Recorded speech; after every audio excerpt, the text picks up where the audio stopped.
My brother, when thou hast a virtue, and it is thine own virtue, thou hast it in common with no one.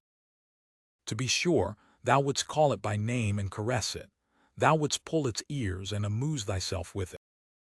And lo, then hast thou its name in common with the people, and hast become one of the people and the herd with thy virtue. Better for thee to say, ineffable is it, and nameless, that which is pain and sweetness to my soul, and also the hunger of my bowels.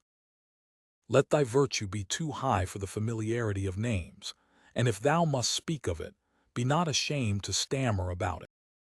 Thus speak and stammer. That is my good, that do I love, thus doth it please me entirely, thus only do I desire the good. Not as the law of a god do I desire it, not as a human law or a human need do I desire it. It is not to be a guide-post for me to super-earths and paradises. An earthly virtue is it which I love, little prudence is therein, and the least everyday wisdom. But that bird built its nest beside me, therefore I love and cherish it. Now sitteth it beside me on its golden eggs. Thus shouldst thou stammer, and praise thy virtue. Once hadst thou passions, and calledst them evil. But now hast thou only thy virtues, they grew out of thy passions. Thou implantedst thy highest aim into the heart of those passions, then became they thy virtues and joys. And though thou wert of the race of the hot-tempered, or of the voluptuous, or of the fanatical, or the vindictive, all thy passions in the end became virtues, and all thy devils angels. Once hadst thou wild dogs in thy cellar, but they changed at last into birds and charming songstresses. Out of thy poisons brewedst thou balsam for thyself. Thy cow, affliction, milkedst thou, now drinketh thou the sweet milk of her udder.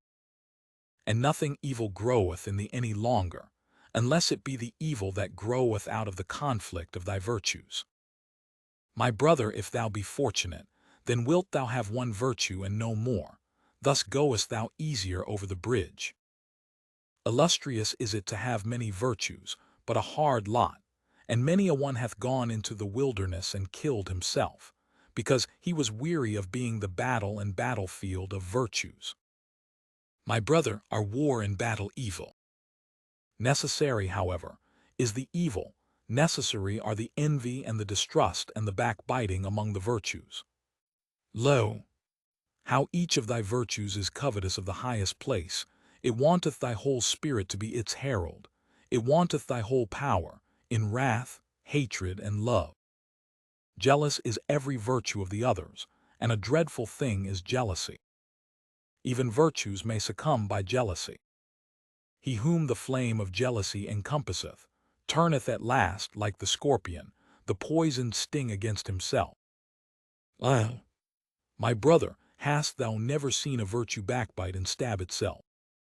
Man is something that hath to be surpassed, and therefore shalt thou love thy virtues, for thou wilt succumb by them. Thus spake Zarathustra.